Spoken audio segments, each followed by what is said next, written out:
Hello friends, YouTube channel पर Jaya classes में आप सभी का स्वागत है। दोस्तों, आज की इस वीडियो में हम लोग इतिहास के लेसन 5 का क्वेश्चन आंसर लिखेंगे। दोस्तों, पहला क्वेश्चन है आपका, फैक्ट्री प्रणाली के विकास के किन्हीं दो कारणों को बताएं।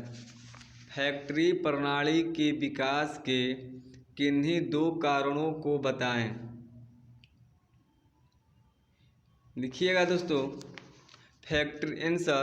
फैक्ट्री प्रणाली के विकास के दो प्रमुख कारण निम्न हैं। फैक्ट्री प्रणाली के विकास के दो प्रमुख कारण निम्न हैं। पहला, नए नए यंत्रों का आविष्कार। पहला पॉइंट डाल के लिखिएगा, नए नए यंत्रों का आविष्कार। ये फैक्ट्री के प्रणाली का विकास का जो कारण था, नए नए यंत्रों का आविष्कार। दूसरा पॉइंट लिखिएगा, गांवों में गृह उद्योग की समाप्ति, जिससे शहरों में सस्ते श्रम की प्राप्ति। दूसरा पॉइंट, गांवों में गृह उद्योग की समाप्ति करना, जिससे शहरों में सस्ते श्रम की प्राप्ति हो। अगला क्वेश्चन लिखिएगा, निरोधीकरण से आप क्या समझते हैं। निरोधीकरण से आप क्या समझते हैं। दूसरा क्वेश्चन है, निरोधीकरण से आप क्या समझते हैं। आंसर लिखिएगा, निरोधीकरण का तात्पर्य है कि निरोधीकरण का तात्पर्य है उद्योगों का अभाव। निरोधीकरण का तात्पर्य है उद्योगों का अभाव। ब्रिटेन में औद्योगिकरण की सफलता ने भारत के उद्योगों से पूर्णतः महरूम कर दिया है। ब्रिटेन में औद्योगिकरण की सफलता ने भारत के उद्योगों को पूर्णतः महरूम कर दिया है, यानी लाचार कर दिया है। इसी को निरोधीकरण कहा जाता है। इसी को निरोधीकरण कहा जाता है। अगला क्वेश्चन लिखिएगा, अगला तीसरा क्वेश्चन, औद्योगिकरण से आप क्या समझते हैं। औद्योगिकरण से आप क्या समझते हैं। आंसर लिखिएगा, औद्योगिकरण उस क्रांति को कहते हैं। औद्योगिकरण उस क्रांति को कहते हैं जिसमें वस्तुओं का उत्पादन मानव श्रम के द्वारा न होकर, औद्योगिकरण उस औद्योगिक क्रांति को कहते हैं जिसमें वस्तुओं का उत्पादन मानव श्रम के द्वारा न होकर कोई मशीन के द्वारा होता है। जिसमें वस्तुओं का उत्पादन मानव श्रम के द्वारा न होकर कोई मशीन के द्वारा होता है।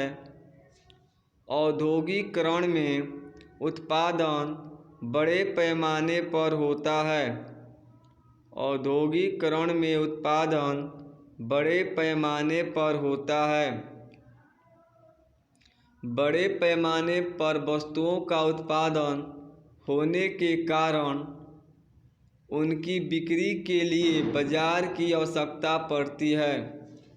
बड़े पैमाने पर उद्योगों को होने के कारण उनकी बिक्री के लिए बाजार की आवश्यकता पड़ती है। उत्पादित माल आसानी से बाज़ारों तक पहुंचाया जा सके, इसके लिए अच्छी सड़कों तथा रेलों की व्यवस्था आवश्यक है। इन्हीं माध्यमों से कारखानों तक कच्चा माल पहुंचाया जाता है। अगला क्वेश्चन लिखिएगा दोस्तों, न्यूनतम मजदूरी कानून कब पारित हुआ, इसके क्या उद्देश्य थे। नेक्स्ट क्वेश्चन, न्यूनतम मजदूरी कब पारित हुआ, इसके क्या उद्देश्य थे। फिर एक बार, न्यूनतम मजदूरी कानून कब पारित हुआ, इसके क्या उद्देश्य थे। आंसर लिखिएगा, न्यूनतम मजदूरी कानून सन 1949 में पारित किया गया। न्यूनतम मजदूरी कानून सन 1949 में पारित किया गया। इसका उद्देश्य था कि मजदूरों की उनकी क्षमता एवं उनके मुकाबले मजदूरी निश्चित हो। यानी कहने का तात्पर्य है कि उनकी जो क्षमता के अनुसार जो है उनकी मजदूरी को निश्चित किया जाए, ताकि कारखानेदार उनका शोषण न कर पाए। इसके साथ ही साथ उनके काम के घंटे भी निश्चित किए जाएं। कह रहा है कि उसके साथ साथ जो काम करने की एक सीमा भी निश्चित होनी चाहिए, वो कितने घंटे तक काम कर सकते हैं। न्यूनतम मजदूरी इतनी निश्चित की गई जिसमें मजदूर न केवल अपना बल्कि अपने परिवार का भी पालन पोषण कर सके। इतना ही नहीं, इससे कुछ अधिक भी हो इसका भी ख्याल रखा गया। सो दोस्तों, आज इसकी वीडियो में इतना ही। अगला क्वेश्चन नेक्स्ट वीडियो में हम लोग पढ़ेंगे।